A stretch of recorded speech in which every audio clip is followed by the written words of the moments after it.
மணி எத்தனை ஆச்சுன்னா மணி 8:15 ஆச்சுது. நம்ம லைவு போட்டோன்னா என்ன நீங்கள் கமெண்ட் பண்ணுறது எனக்கு தெரிய மாட்டேங்குது. அதனால் யாரும் என்னை தப்பாக நினச்சிக்காதுங்க சரிங்களா. என்னதோ யூடியூப்காரங்க ஆஃப் பண்ணி வச்சுருக்காங்களா இல்லாமல் நம்ம தான் ஆஃப் பண்ணி வச்சுருக்கோமான்னு தெரியலை. எல்லாத்தையும் கொண்டு போய் எல்லாத்தையும் ரெடி பண்ண கொடுத்தோங்க, யாருமே பண்ண முடியலை அப்படின்னு சொல்லிட்டாங்க.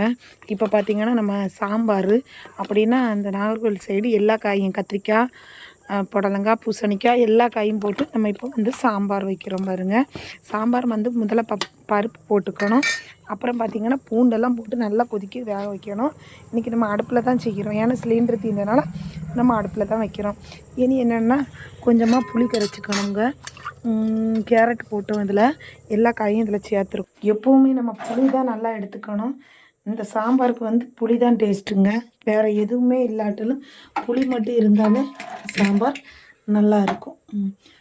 சாம்பாரில் எப்போவுமே புளி மட்டும் நம்ம கரெக்டாக போட்டுக்கணுங்க சரிங்களா. அப்புறம் புளிக்கு தண்ணி ஊற்றிக்கலாம். அப்புறம் பார்த்திங்கன்னா சாம்பார் தூள் இருக்குது, பெருங்காயத்தூள் கொஞ்சம் போட்டால் நல்லாயிருக்கும். பெருங்காயத்தூள் நேற்றுக்கு வாங்கினேன் ஊறுகாய வேண்டி, ஆனால் காணும் இல்லைங்க. ஒரே நிமிஷம். ஓகேங்க, நம்ம இப்போ எல்லாம் கொண்டு வந்துட்டோம். இப்போ எல்லாத்தையும் சரிங்களா. இதில் வந்து புளி கரைக்கும் போதே நம்ம சாம்பார் தூளும் போட்டுறணுங்க. இதில் கொஞ்சம் மிளகாத்தூளும் கொஞ்சம் மல்லித்தூளும் சேர்த்துக்குங்க.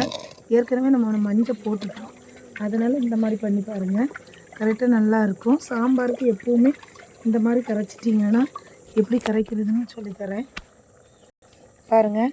இதில் வந்து பார்த்திங்கன்னா புளி, சாம்பார் தூள் மட்டும்தான் நம்ம இதில் கலந்துருக்கோம் சரிங்களா. உங்களுக்கு வேணும்னா கொஞ்சம் போல் பெருங்காயம் எடுத்துக்கோங்க. நம்ம கொஞ்சமாக பெருங்காயத்தூள் ரொம்ப நாள் ஆச்சு பெருங்காயத்தூள் போடுறதில்ல, சாம்பாரில் போட்டுட்டோம். அப்புறம் பார்த்திங்கன்னா கொஞ்சமாக கொத்தமல்லி தூள் சேர்த்துக்குங்க, கொஞ்சம் போதும். அப்புறம் பார்த்திங்கன்னா கொஞ்சமாக மிளகாத்தூள், எல்லாமே நாங்கள் பாக்கெட்டு தான் வாங்கி வச்சுருக்கேன். ஆனால் அப்புறம் பத்தாதுன்னு நினைக்கிறேன். சாம்பார் தூள் இருக்கிறதெல்லாம் போட்டுடலாம் சரிங்களா. அப்புறம் பார்த்திங்கன்னா நம்ம இப்போ போடலாம் சரிங்களா. ஆஃப்லேயே இருந்துச்சா எனக்கு தெரியல. இப்போ நம்ம வந்து சாம்பார் கலந்தாச்சு, எல்லா பொடியுமே கலந்தாச்சு. இப்போ இதில் ஊற்றிட்டு பாருங்க மக்களை எப்படி சாம்பார் இருக்கும் பாருங்க பார்த்தீங்களா. இந்த சாம்பார்னால மணக்கிற சாம்பார் ரெடி ஆகிட்டு நல்லா கொதிக்க விடணும். இன்னும் கொஞ்சம் நல்லா காய் வெளியே குடும்பத்தில் கொஞ்சம் நல்லா கெட்டியாகிடும் சரிங்களா. இந்த மாதிரி தான் பண்ணணும். உங்களுக்கு உப்பு எல்லாம் இதிலேயே போட்டுக்குங்க. போட்டாச்சு, நம்ம இந்த புளி கரைக்கும் போது உப்பும் போட்டு நல்லா கரைச்சாச்சு சரிங்களா. பார்த்தீங்களா சாம்பார் எப்படி ஆகிருக்கு. இன்னும் கொஞ்சம் குழன்னு ஆகும், அவ்வளோதாங்க சாம்பார்.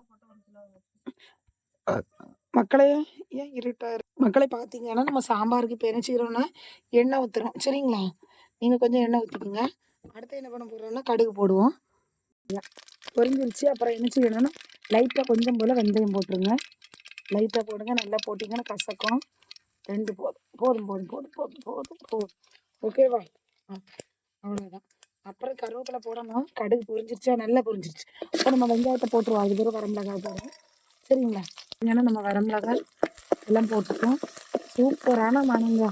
சாம்பார்னா இப்படி ஒரு மனம் எங்கேயுமே கிடைக்காது, அந்த மாதிரி மனம் பட்டுருங்க. பார்த்தீங்கன்னா கமக்கிற சாம்பாருங்க வேணுங்க. பார்த்தீங்களா எப்படி இருக்குங்க, எப்படி இருக்கும் பாருங்க. சாம்பார்னா அப்படி இருக்கும். ஏன்னா முள்ளங்கி போட்டிருக்கோம், மேரக்காய் போட்டிருக்கோம், கேரட்டு போட்டிருக்கோம், தக்காளி போட்டிருக்கோம், வரமிளகா போட்டிருக்கோம், பச்சை மிளகா போட்டிருக்கோம், வெங்காயம் போட்டிருக்கோம், எல்லாமே போட்டிருக்கோம். கமக்கிற சாம்பார் ரெடி ஆயிடுச்சு. வாங்க மக்களே நம்ம சாப்பிடலாம். இது வேறு சட்டி கரைஞ்சிடும் போதுங்க. நம்ம பிடிச்சிட்டு தான் வேலை பார்க்கணும். அதனால் பார்த்தீங்களா போட்டாச்சா, சூப்பரான சாம்பார் ரெடி ஆயிடுச்சுங்க. ஓகேங்களா, வாங்க சாப்பிடலாம். உங்களுக்கு இந்த மாதிரி சாம்பார் பிடிக்குமா பிடிக்காதா மறக்காமல் கமெண்ட்டில் சொல்லுங்கள். ஓகே ஃப்ரெண்ட்ஸ், பாய்.